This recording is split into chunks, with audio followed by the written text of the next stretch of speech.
Well, thank you all for coming this morning. For those of you who don't know me, my name is Dwayne Roth, and I'm the Director of Administration here. In addition to my accounting and business and HR education, some of you may not know that I actually have an undergrad in organ and a master's in choral conducting.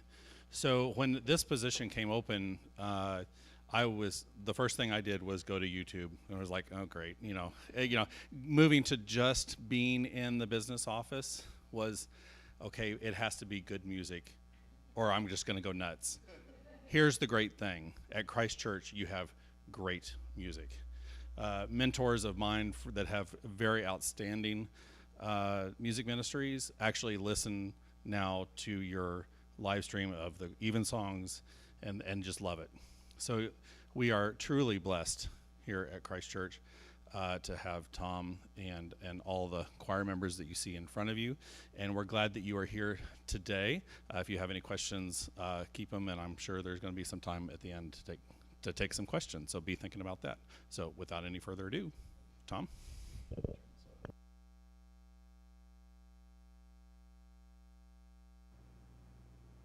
Thank you all for coming. Welcome to this next installment in the Fourth Sunday Discussion Series, which obviously is about the music ministry of this parish. I'm really glad that you're here this morning. The most frequently received comment that comes to me is, I'd like to know more about the choir of Christ Church, the people who sing in the choir week after week. What do they do? Where do they go to school? Do they work here Monday through Friday? What's their story? So this is going to be a very casual session. There's no formal format, so to speak. Lots of time for question and answers, but we will begin with what I've called a meet and greet, and we're just going to go through the choir. They're going to share some information about their musical training, what they do apart from their work here at Christ Church, and you're welcome to ask questions after we get through all 12 choristers. The choir is a choir of 13, and sadly, Luke Frells, who is the second longest serving member of the choir, is running a marathon in Oklahoma. Didn't know that singers ran marathons. That's a whole new, we can talk about that some other time. But he is running a marathon in Oklahoma today. Luke has been in the choir for 19 years. Many of you would know who I'm speaking of. So I'm sad that he can't be here today, and he is as well. He sends his best. But we're going to go through section by section, starting with the sopranos in alphabetical order because I'm neurotic. Let's start with the sopranos, altos, tenors, and basses in alphabetical order. I've given them some questions to answer as a baseline, but again, after we get through all 12, please feel free to ask any questions you might have of the choristers, and then we'll open it up to more general questions about the music program. I sense that many people have questions about the new organ, which would love to talk about that. But anything is fair game. There's no set format. So let's just enjoy this time together. And Susie. Good morning. Everyone can hear me okay? Is that right? That's more for the live stream than. Okay. But speak loudly. I will. I'm Susie Kavinsky. I'm a soprano in the choir. I've been here since 2022. And prior to that, I was cantor, soloist, and chorister at the Basilica of the National Shrine of the Immaculate Conception in DC. So 17 years of service there. And in addition, I serve as a soprano in the Navy Sea Chanters Chorus. I'm a colleague of Adam Whitman's. We've made a lot of fun music together over the years. My background, my training, my dad was a music teacher, and he was in World War II. He was born in 1925, went to Peabody Conservatory on the GI Bill, and then I came very late in life for him, and so he just recognized my talent from the very beginning and took me to Peabody Preparatory, and I started studying with my teacher, Serafina DiGiacomo, at age 8. Continued throughout my adolescence, and then followed her for 1 year in college, and then eventually transferred to the University of Maryland. And after doing a degree there and part of a master's, then I started in the workforce and learned about the amazing choruses in DC and sang for some of the symphonic choruses, and then eventually auditioned for the Sea Chanters. And I've known Tom for probably 20 years. Yeah, and we've collaborated over the years. But it's a great joy to be in this choir, and it's wonderful to see your smiling faces and the full pews every week. So we thank you for your support. Thank you. You're welcome. Good morning. My name is Laura Peterson, and I am also a soprano in alphabetical order, going down the line. I have been here. I came when Tom came, the 2015-16 season. I think I started in maybe January of that year. I can't remember exactly. So I've been here a while. Before that, I sang with Tom at his previous parish, the Church of the Redeemer in Bethesda, Cloneco. And I am a music teacher, so I teach elementary school music at St. Patrick's Episcopal Day School, and I've been there for 17 years. Before that, I taught in Montgomery County Public Schools, but I love St. Patrick's. Obviously, I've been there for a long time, and it's pretty much the best job in the world to be able to sing and make music with 3-year-olds up through grade 8 every day. It's pretty gratifying. I have been a musician all my life. My grandmother was a music teacher. She was a church musician. She ran church choirs and music ministries, and I was surrounded by music for my whole life. So I had no formal training until college, but I sang in choirs, and we sang as a family and made music together, a lot of bluegrass and folk music. That's sort of my background. And then I went to Gettysburg College, where I did my undergrad, and then I did a master's degree in music education at George Mason. And prior to singing here and Redeemer, I also sang in the Master Chorale of Washington under Don McCullough before it folded in 2008. Yep, so I sang with that group for quite a while and enjoyed it, although it's one of the big choirs, and I much prefer singing in this small ensemble. And what else? I think that'll wrap it up for today. Okay, let's see. Katie is down here. Trying to do the alphabet.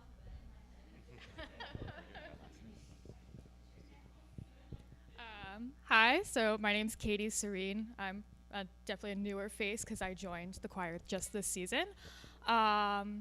About me, so I'm originally from the Maryland area, but I did like all of my education in the Midwest basically. I did my undergrad at the University of Notre Dame, go Irish, and from there I pursued my master's in voice performance at the Chicago College of Performing Arts and Roosevelt University, and it was also there that I started working at the St. James Cathedral in Chicago, and that's really what introduced me to like the Anglican choral tradition, which I really enjoy singing.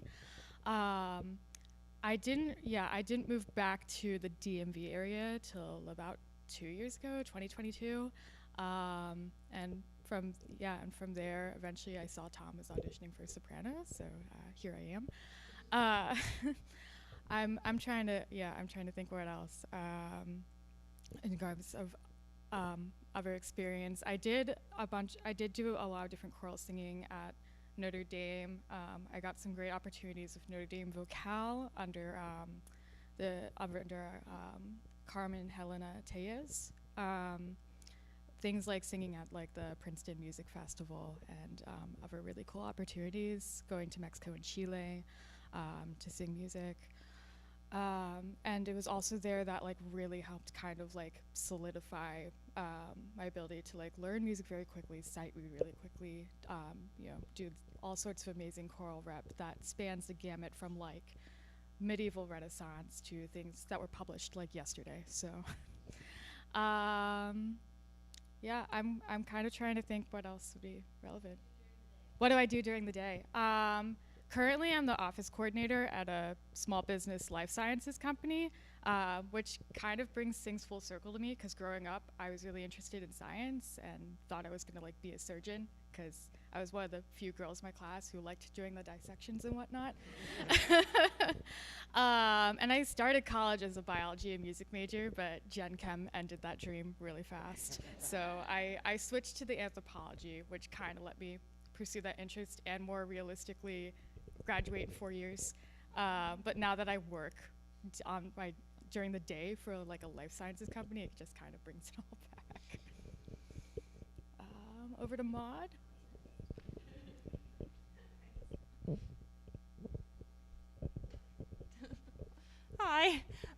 I'm Maud Tabor Thomas, and I also joined the choir just this past September, but I had been subbing here for maybe like 8 years before that, so I was definitely, already familiar with everything here and really liked it. Before that, I was at Ascension and St. Agnes and St. Paul's K Street for a while. Let's see, unlike the previous people, I don't really have formal music training. I didn't study music in college, but I always did choirs and piano lessons and stuff growing up, and I always loved singing, and especially like Renaissance music. That's my favorite. In undergrad I studied English, and I spent a year at Oxford studying English, and while I was there I got obsessed with going to the choral evensongs there, like with the little boys. It was so magical, and I just like the first time I went to one I was like, this is going to be part of my life. This is like a very important thing to me. So yeah, since then I sort of like sought out places that had that kind of music and tried to figure out ways to learn for myself how to do that kind of music. So yeah, it's been kind of a passion. For my regular job, I'm an artist and mostly a portrait painter. I do a lot of portraits that are inspired by characters from literature, and I use like historical painting techniques. I'm really nerdy about learning about art history and then applying those techniques in my artwork. So yeah, and I also do a lot of like portrait commissions and other kinds of paintings, still lifes and things like that. Yeah, and I teach a little bit at Glen Echo and at the National Gallery. Yeah, so I think that's about it. Yeah, but I'm so delighted to be here, and I've found that the community here is like so interested in all different kinds of arts. I've actually, a lot of the people in the congregation here have taken my painting classes, so that's been really nice to like have these things come together. Yeah, so it's been really great. Cool, I'll tell you. My name is Rachel Barham. I've been a full member of the choir since 2022, but like a lot of us, I've subbed here a lot before that. In fact, even with Michael Lindstrom, so I predated Tom. I'll just tell you a little story. So if I look like I'm not enjoying singing a hymn, it's either because I'm having a personal moment, I might be crying, I might be having a memory of something, or it's because I'm struggling to read the alto part because I've just recently switched to alto from soprano. But I love singing hymns, and I think that may be one of the most important things about my background. I come from a hymn singing family. I didn't know your family does that, so we need to get together. I've always, when we were hosting Easter dinner at our house, I insisted on having a hymn sing. So I grew up in Mississippi. My father was a United Methodist minister, and there was one church that he served where the Sunday night church was just a hymn sing with a very, very short sermon meditation. And we would just call out the number in the Cokesbury hymnal, and the pianist would just play it and we'd sing. So my family still gets together and sings.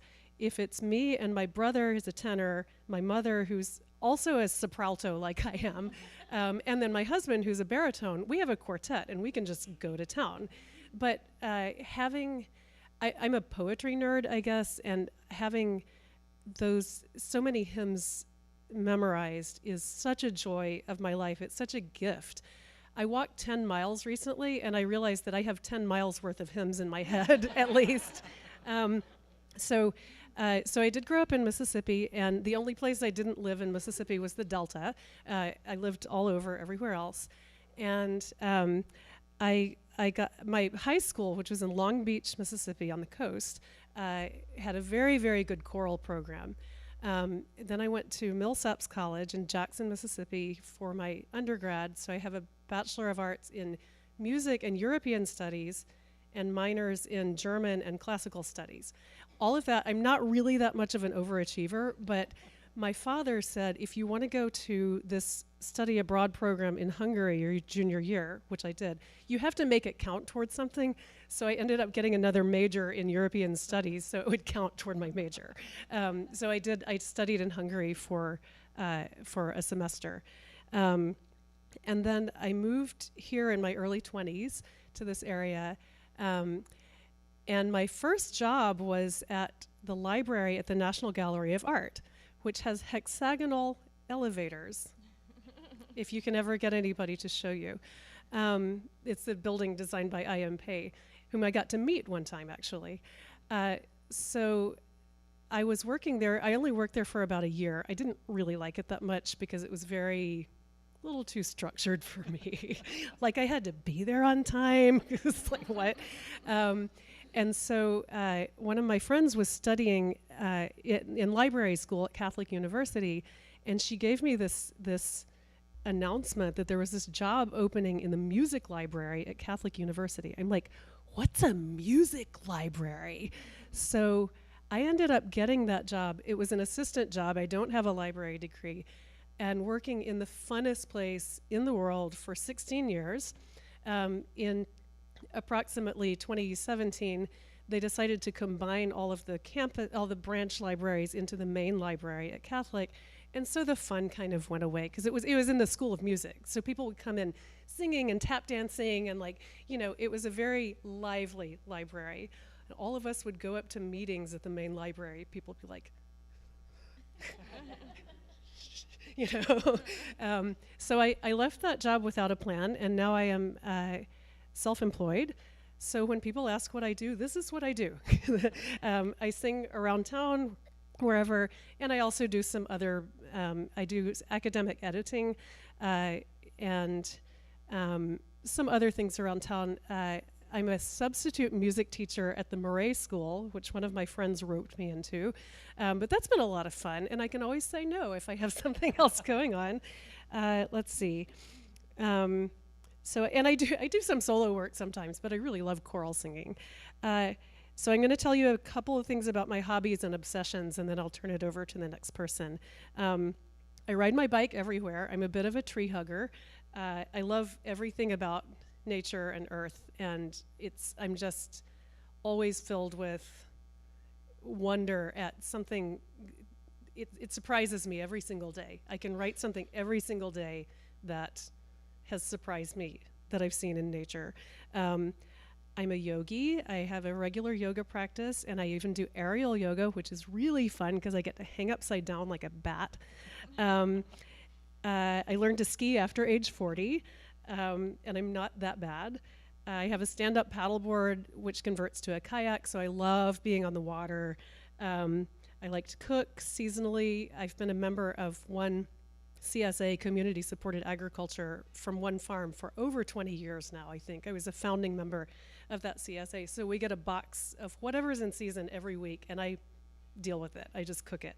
And then most importantly, I'm probably more obsessed with birds than like any of my musical stuff. And if any of you are bird people, or if you know some bird people, please put us in touch, because I love talking about birds, and not everyone wants to hear it. But you'll always see me with binoculars, and there's something like 350, 365 bird species that you might find in DC. That includes the residents and the migratory birds.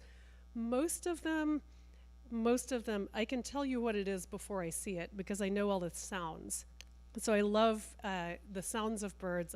Right this morning, I probably heard 25 catbirds, which is a wonderful cousin of the mockingbird, and they sing very badly and very joyfully, and it's so wonderful. So enough about me. Who is next? Get it. Thank you, Rachel. Hi, I'm Emily Howell, alto here since fall 2016, when I moved to Washington, which I think makes me the 4th longest serving person in the choir, which is alarming because I definitely remember still being the baby.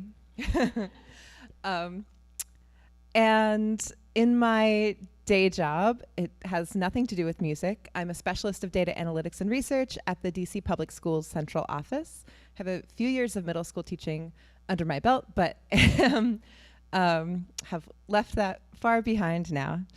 I was always going to be a chorister. My parents are both very involved in music. So my mother is an amazing organist, Peggy Haas-Howell.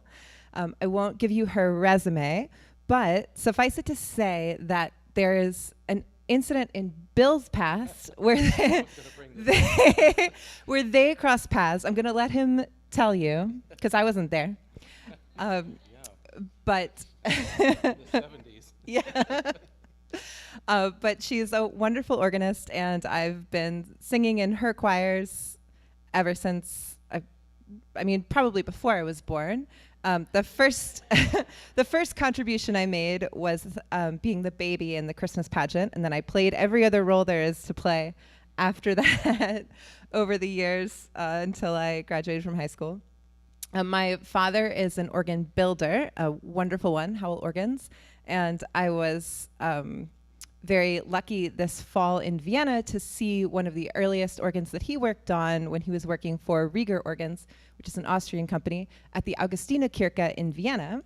But if you want to see one closer to home, you can go to Georgetown Lutheran at one of their organ recitals that they do. I'm sure they have some that don't conflict with anything here, obviously. You have to get your priorities straight. And outside of that, I'm just... Oh, You have to talk about Yale. I did go to Yale. I was an English major, but I spent most of my non-school time singing. So that's really where I developed sort of beyond this is something that I do because my mom has me do it, to this is something that I do because I love it. I think it's the best way to do something amazing together with people, something that's greater than any of the individual people can do on their own. I love it.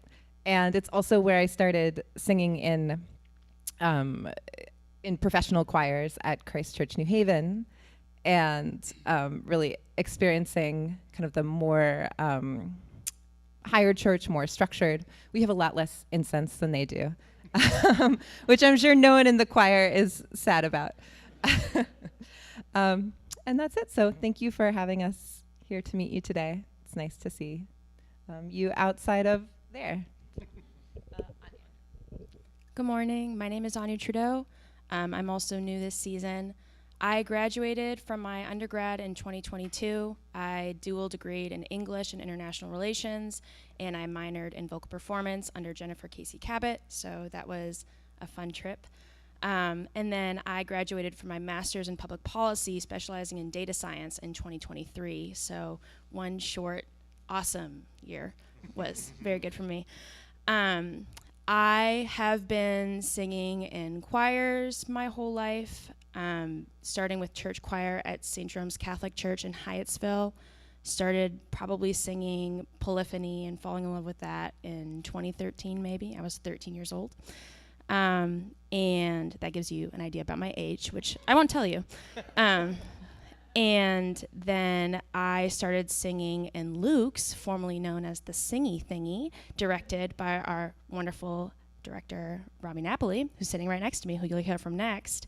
And I've been there since our terrible conception. I love that choir so much. And we just recently performed at ACDEA, and it was magical. So I've been very lucky to be in a bunch of choirs that have really fed my soul, and it's not what I do in my day-to-day job. I work at the Health Resources and Services Administration, HRSA. It is a sub-agency of DHHS, so we are like CDC or NIH. We run the health center programs, if you've heard of that. We run organ transplantation, transportation. We also run the poison control hotline, which is a little bit random for HRSA, but we are cool. And if you got a vaccine in 2020 and you didn't have to put your insurance, you can thank HRSA for that. So in my day job there, I am a management analyst, and I do a lot of data analysis and some data science, and I build automations. So if you have an email and you want to put the data into an Excel spreadsheet, come talk to me and I can create you something. But I will charge you, so maybe don't come talk to me. And beyond that, I came and Robbie told me that Tom was looking for an alto, so I auditioned Knees Knocking in May 2023, and Tom was kind enough to give me a spot, so I really enjoy singing here. It's been quite an honor, and it's really helping my musical journey because this is the only thing I do outside of Luke's, so I'm very happy to see all of your faces every Sunday, and thank you as I learn. That's it for me.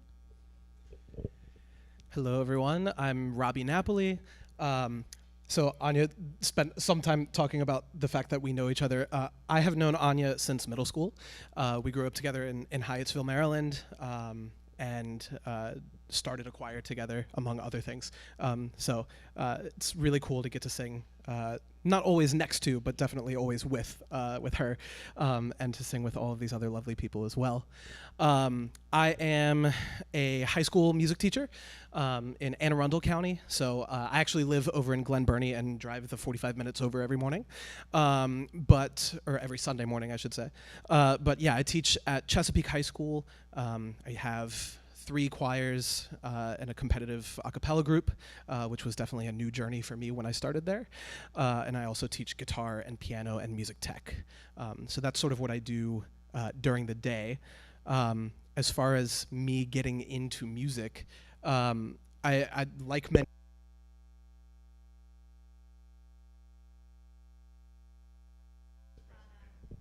Check, great. Cool. Like many other people in the choir, I grew up in a very musical household. Both of my parents are amateur musicians, which is not to say that they're bad, just that they don't get paid for it. So my dad has been in a rock band with high school friends for years as a guitarist, and also plays at church. My mom plays piano and sings and flute and lots of other things. And so I grew up singing in the folk group at St. Jerome's, where Anya and I know each other from.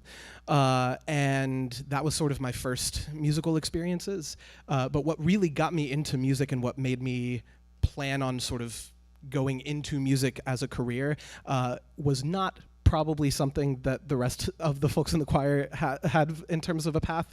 I really wanted to go to Berklee College of Music and study drum kit playing for rock bands and metal bands. I was a really big metalhead when I was a kid, which is my favorite thing to shock my high schoolers with.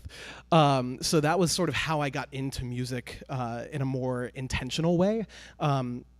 And so I didn't really get into choral music until high school. I went to DeMatha over in Hyattsville, and they have a fantastic music program over there. I played percussion and sang there, and it was there that I learned like what choral music really can be and what it can do, both for the singers and for the listeners, and what type of communities it can build, and you know, the magic that is choral music. So that was sort of where I learned to do that, and learned that I cared about it. And so from there, I went to Gettysburg College, same as Laura. And studied music education. And I also studied composition while I was there, although there isn't a formal degree for composition.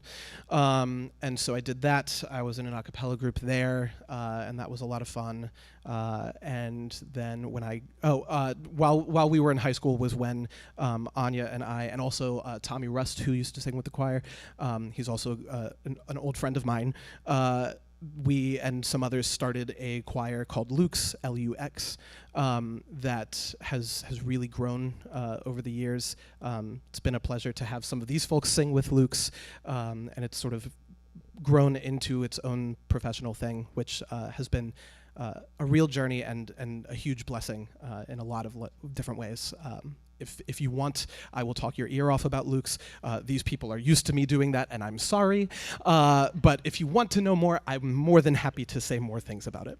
I'm very excited about it and very, very happy that it exists. But yeah, so we started that in high school, and that continued to grow as I went to college. And then when I graduated from Gettysburg, I auditioned at Christ Church here and started in the fall of 2015.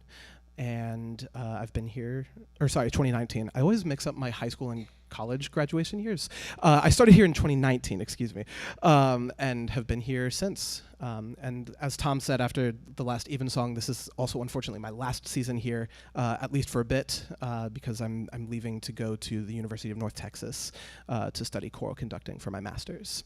So very, very excited to be doing that, and very sad to be leaving this fantastic choir and community and people.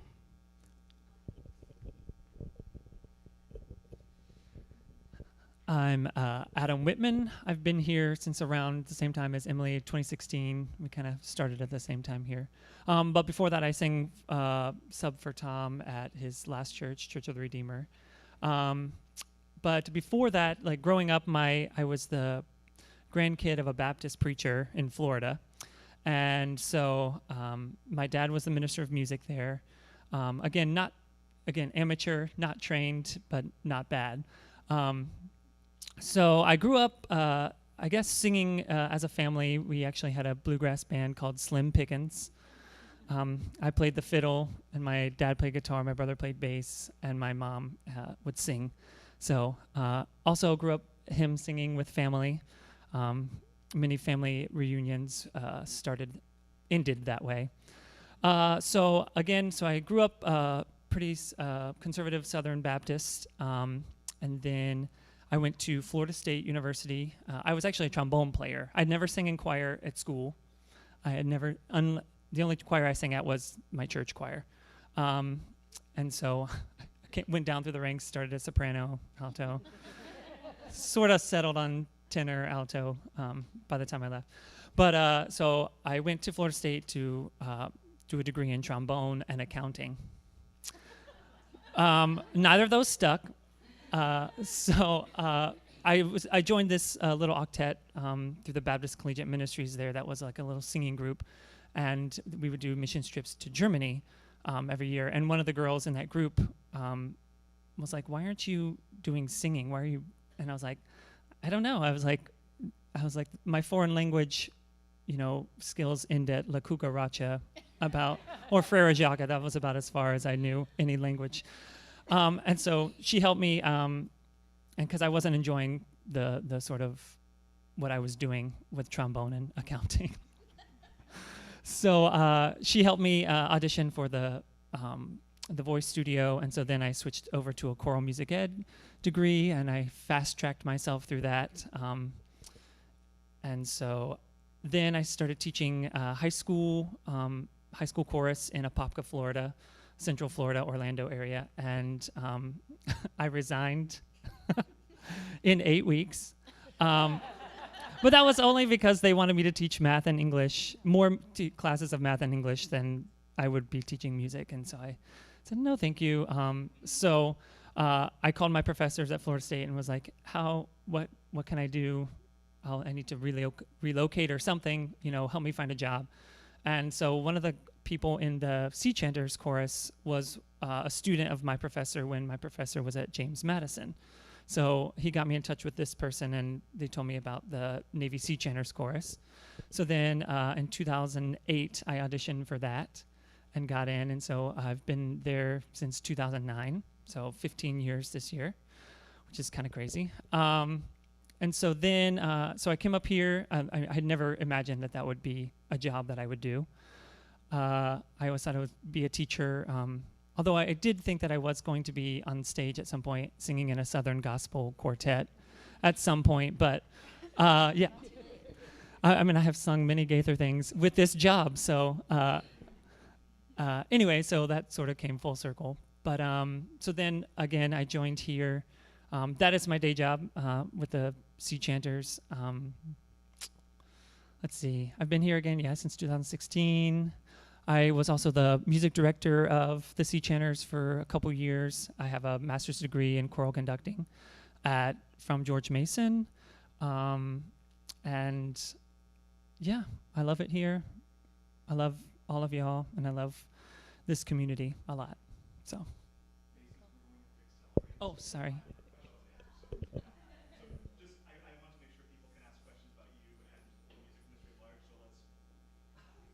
Okay, so in a nutshell, I've only been here for a year. My name is Michael. I've only been here for a year now. It's been great. I love singing here every Sunday. I've been singing in the Episcopal Church for about 20 years. I kind of, before joining the Air Force, lived all over the country, Texas and Colorado and Utah and California and Rochester, New York, and everywhere. And I sang at all the respective churches that in the cities I was living. And then 2005, I got my bachelor's degree in music education. 2010. 2013, my master's degree in vocal performance from Colorado Boulder. And then right before I came here, I had just finished up my doctorate at Eastman School of Music, and was either going to teach in academia or join the Air Force. And so I joined the Air Force, and here I am. Yeah, and I like to go to the gym. I am so grateful every time that I go to work, because my work building and the gym are right next door. So I can just go to the gym in the morning, take a shower, and go to work. That's great. So I'm living the dream. Anyway.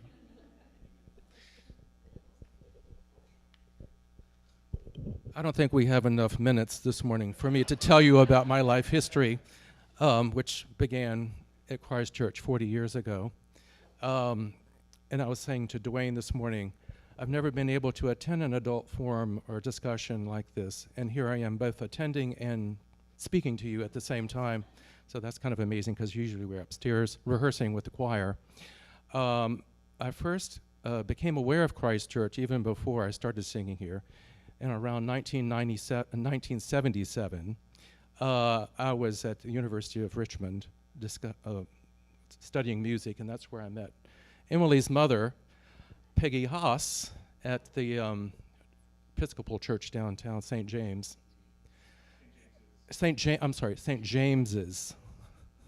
Be ye doers of the word is painted on the ceiling. Anyway, I started attending organ recitals there, which began my journey through the organ nerd world. And I think I first met Tom in 2004 at Church of the Redeemer, and he had just installed the new organ there. And so I began my journey with pipe organs and learning about them and becoming fascinated by them and attending recitals. But back to my early training, so I attended University of Richmond, and then I moved here in 1981 to attend University of Maryland grad school, where I got my master's, and then I began singing with the Washington Opera Chorus for the next 16 years, and I realized that singing grand opera was going to be too much wear and tear on my voice, so I stuck with liturgical choral music instead. Let's see. I've worn many hats as a profession over the years, starting with being a hotel concierge, a florist, and then in 1995, I was on a vacation in Hawaii with my other half, and we were having massages by the sea at sunset, and I thought to myself, well, what would it be like to be on the other side of this situation? So I started my training, and for the last 27 years, I've been a massage therapist, which is quite unusual from being a singer to that, but they work really well together. What else? I guess that's about it. Since we are running short on time, I could tell you the rest of my life history, but it would take the rest of the afternoon. So Sargon, I leave it to you. Good morning, everyone. I'll wrap it up. My name is Sargon de Jesus. So to start at the beginning of the biography quickly, I grew up in Arlington, Virginia, just across the river. I attended what is now known as Washington Liberty High School. I sang and played piano throughout my youth, and especially in high school. And then I went on to college at Brown University in Providence. And there I majored in geology and comparative literature and translation. We didn't have minors, but if we did have minors, it would have been in music. I did a lot of singing, a lot of musical theater in college. And then after my bachelor's, I stayed on for an additional year, did a master's in geology, and again, continued to do music, and moved back here during the recession and tried to find a job. And as I was doing that, I also tried to look for musical groups. So that was about the time when I found a local group, a men's group, the Suspicious Cheese Lords, which I sang in for about 12 years. No longer a member, but it was a lot of fun singing Renaissance music, small male ensemble. It was, it was about 2012 when I joined this choir. I had sung at a couple other churches, including Church of Ascension in St. Agnes over on Massachusetts Avenue. But in 2012, Michael Lindstrom, I auditioned for Michael Lindstrom, and I guess one of two now who are left, or three with Luke. And in my day job, I am a climate scientist for the federal government. And I have a lovely 9-year-old daughter, and still live in Arlington, and I have a wife as well. Don't want to forget her. Anyhow, if you have questions about my name, I'm happy to give the whole lowdown on. Everyone always has questions about what kind of name is Sargon or De Jesus, so happy to answer those. Green light for anyone who wants to ask. All right, Tom, back to you. All right, thank you all. So I think you can tell that in addition to being a very talented group of people, they're a lovely group of people, and I've never worked with a choir that we have such a sense of community, and I hope that will remain so for many years to come. So thank you all.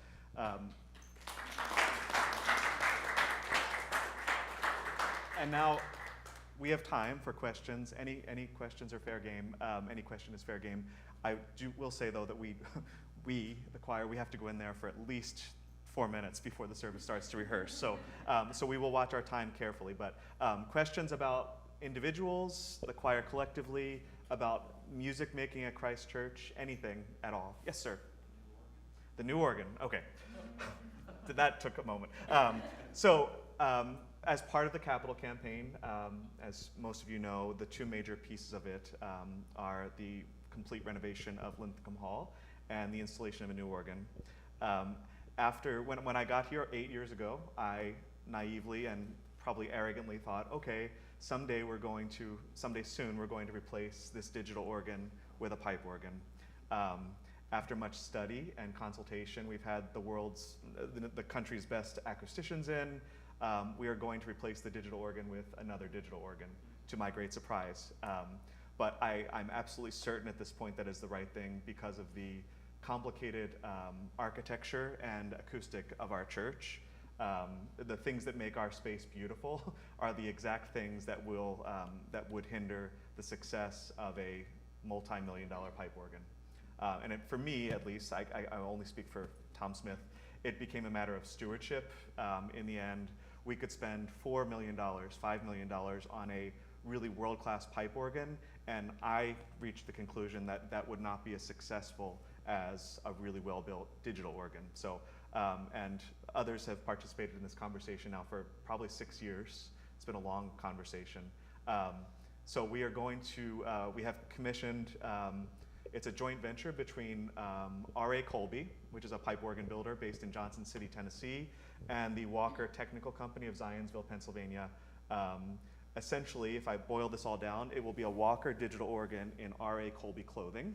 And I'm going to share some, these have not been shared very widely, but that is a picture of the new 4-manual draw-knob console. Colby is known throughout the country as one of the finest builders of organ consoles. So what you're seeing right here is sort of the Rolls-Royce of organ consoles. What we have now is sort of a Hyundai with no air conditioning, or it sounds lovely, but the console that I now play is truly Dwayne can attest. It's a piece of garbage. So I'm really excited about this beautiful, sturdy console that we will enjoy. I'm going to show you the various facades. So this is the gospel facade that faces the altar. So the clergy sit there. That is new pipe work. The pipes, of course, don't speak. Part of this project was to enhance the visual of the nave as well.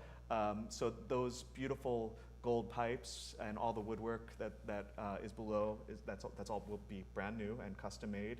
This is the gospel facade that faces down the aisle on the gospel side. So this is what I look at the organ console.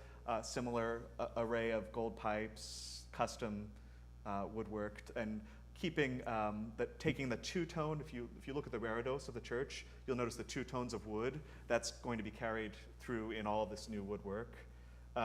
This is perhaps the most exciting piece of the project, because I think you know now, if you're coming up for communion and you look above the sopranos and altos, there's a big blank black void. And I've never understood why that was, in a beautiful church like ours, why that is there. This is what it will look like. And I have to say that Dr. Brubeck here was largely responsible for the design of this. Every morning I'd wake up and get a text from Bill for about 6 months with a new drawing. So again, non-speaking pipes. Most of the organ's audio equipment will live behind that facade in a chamber. And then another very exciting piece is the current organ's greatest weakness is the absence of an antiphonal division, so a division at the back of the church. And this is what will be part of the new organ. What this will do is, I think many of you probably experience this as you're singing. When you get about halfway down the nave, you no longer feel supported in singing by the organ. I know the choir experiences this when they're walking out. They get to the back of the church and they can no longer, they're sort of just singing the hymns. They've internalized the tempo, but this division back here is meant to support congregational singing more widely throughout the nave. It will also allow for special effects, fanfares and things. There will be some beautiful soft strings that live in this case, and the most commanding stop of the organ, a big harmonic tuba, which will be very exciting for fanfares on Easter morning and Christmas and all that. So again, we'll go back. Not where I thought we'd land in terms of an organ, but this is going to be a very successful instrument, I have no doubt. And I'm willing to bet it's going to be one of the finest church organs in the Washington area. Yeah. So happy to answer questions about the organ. Yes, Debbie. Okay. So in the summertime, one of my biggest projects over the summer months is to select all the choral music. I like to do it in one fell swoop. Many colleagues will do a semester. They'll do sort of homecoming Sunday through Christmas or something like that. I do the whole season, and that's how we're able to publish the music brochure, which I think many of you have seen. Planning it that far out helps to keep me in line, and it helps me ascertain where the really demanding pieces of the season are. So that's when the choral music is selected. The hymns are selected sort of weekly. I'm largely responsible for the selection of the hymns, although the clergy, the rector in particular, on occasion have some requests, and I entertain those. No, I always accommodate their requests, but I select all of the music, essentially. Choral music in the summertime, hymnody on a week-by-week basis, organ music on a maybe month-to-month basis. So. He's the most organized music director I've ever worked with. Ever. I like to be organized. Anna. My mother forced me, and I really mean forced me, to take piano lessons. I hated it. I didn't practice. I was a terrible student. And I think part of it was because I had no interest in the piano. I grew up Roman Catholic. We'd go to Mass, my grandmother, my mother, and my brother, and they'd be facing the altar as one ought to be, and I would always be facing the organ in the loft. And so I've been quite obsessed with the organ from a very young age, which is fairly common among organists. And finally, in about 6th grade, my mother let me start taking organ lessons, and that's where things just sort of blossomed. And I went on to earn degrees in organ and church music, and this is my second full-time post as a church musician. The previous one, as many have said, was in Bethesda for about 12 years, where we also installed a new organ. Other question? Yes? When the choir's learning a new piece, is there ever a difference of view or a discussion about the best way to bring out the beauty of the piece? Yes, I love for these people to be involved in the decision-making process. Sometimes it works really well. Occasionally I have to sort of shut them down and say, no, I'm in charge. But for the most part, I think they would agree that it's a collegial, the music-making process here tends to be very collegial. And that's why their personalities and we really work well together. It's a very warm, collegial group, so we're very lucky. Yes? When the new organ is installed, the old one will be disconnected. How long will it be when we have no music? This will happen, God willing, next summer, not this coming summer, so the summer of '25. And I was adamant that any transition in organs has to happen during the summer. We're just too busy from September through June. So the current organ will be taken out. I think we have a parish that's going to actually take that from us, which is great. They'll pay for its removal. That's all we want, is for it to go away. And I think the whole process could take 6 weeks, maybe. And we will likely have to use a piano for a few Sundays, but it's not going to be a long gap. It's going to be very manageable. So I'm pleased about that it will be fairly seamless. And since so many people go away during the summer, you'll never know. You'll just come back from Maine or whatever, and there'll be a new organ. So, question? Yes? So I'm wondering what kind of stands out about music in the Anglican tradition, if anything, especially since all these wonderful singers have such a variety of experiences. I'm going to let would anyone like to respond to what has drawn you in particular to the Anglican tradition? I could talk about this until, We have the best music. Well. Yeah, Emily said it best. We have the best music. So I grew up United Methodist, and then I had to unread the works of John Wesley in order to become Episcopalian. But that, when I was growing up, that was a very similar service, and they did some liturgical reforms, and that translated into musical reforms in the late 80s, early 90s. And the Episcopal Church generally has stuck with the traditional music. I think that we do poetry better than anybody. There's a book called Why Catholics Can't Sing. but It's an amazing book. You should all read it. I'm not kidding.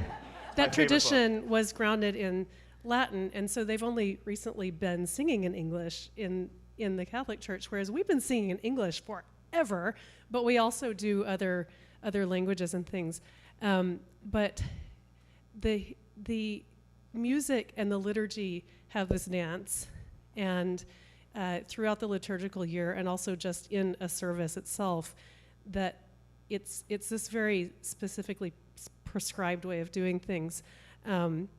And you have this wonderful mix of very familiar and new that just sort of morphs throughout the liturgical year. And I would say there are not a lot of Episcopal churches that still do Anglican chant. That's one of my great joys. I love it. And it's helped me memorize Psalms, another fun thing. But we also have the great hymn singing tradition. So as Emily said, we have the best music. Thank you. Any other questions? We have time for a few more. Yeah. What's the lifespan of a digital organ? So a really well-built digital organ will last 40, 50 years. A not so well-built digital organ will only last probably about 25 or so. And then that's what is exactly what's happening here at Christ Church. Do you have to be specially trained on a digital versus a pipe? The organist does not. the construction, of course, and the voicing is an entirely different process. And we're very lucky the people at Walker are acknowledged as the best in the world. Walker just installed a fully digital organ in Avery Fisher Hall in Midtown Manhattan. The temporary organ at the cathedral at the moment is a beautiful Walker organ. They do fantastic work. If you're going to get a digital organ, this is who should build it.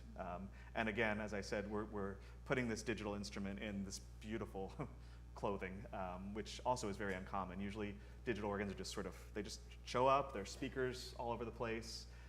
When you walk into the church, you know it's a digital organ because you see speakers. That will not be the case here. It will be really a beautiful instrument to look at as well. Yes?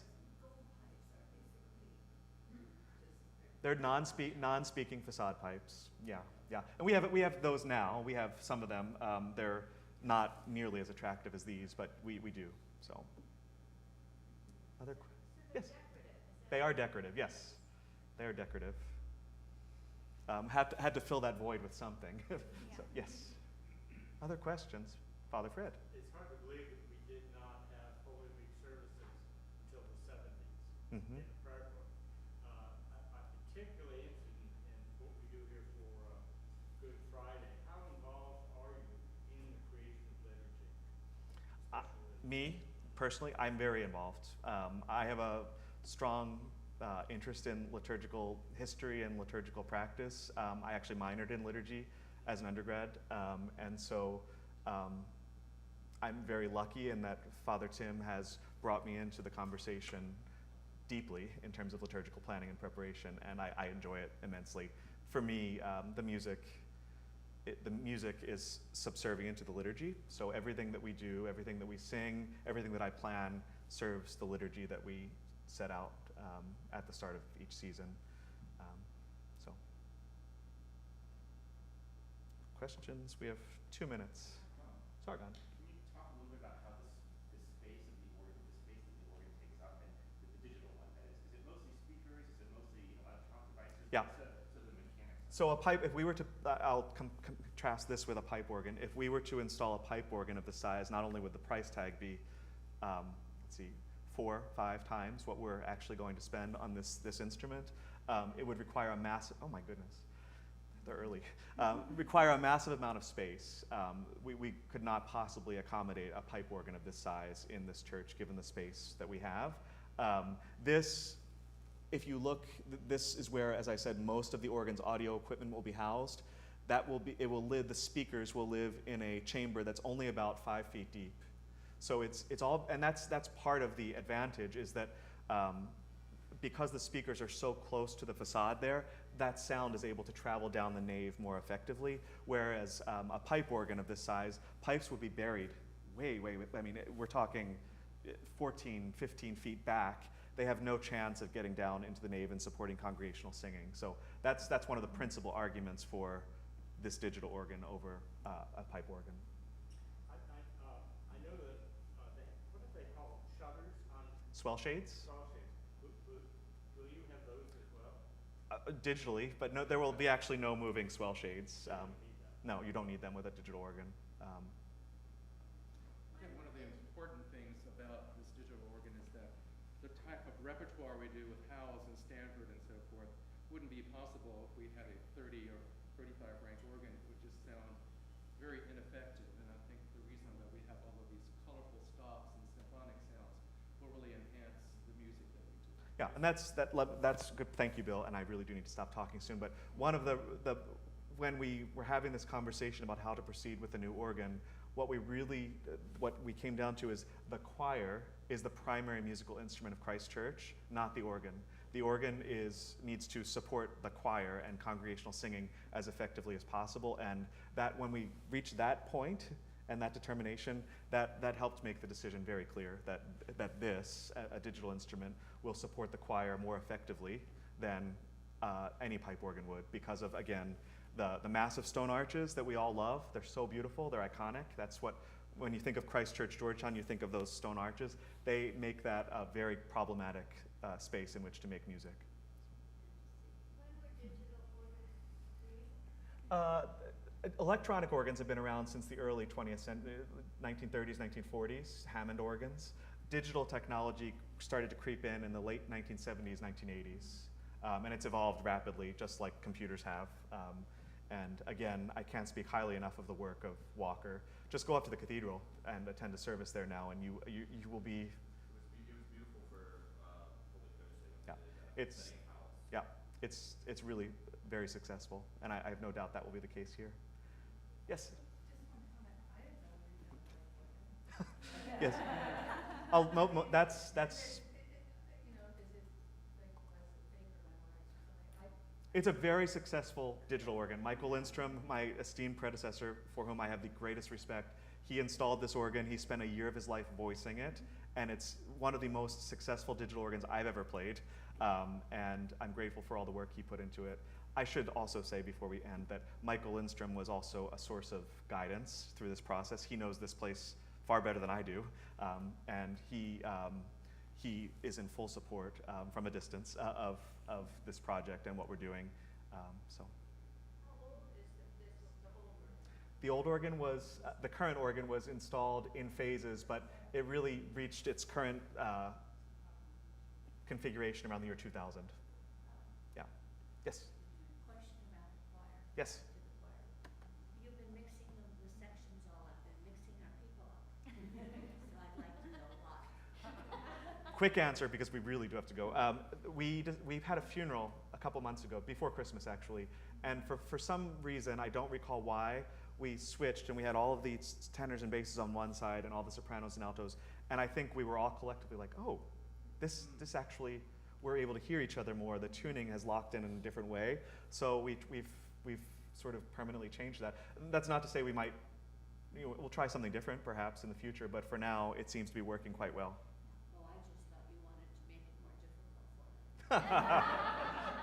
Well, Anyway, thank you all. This has been so much fun. Thank you.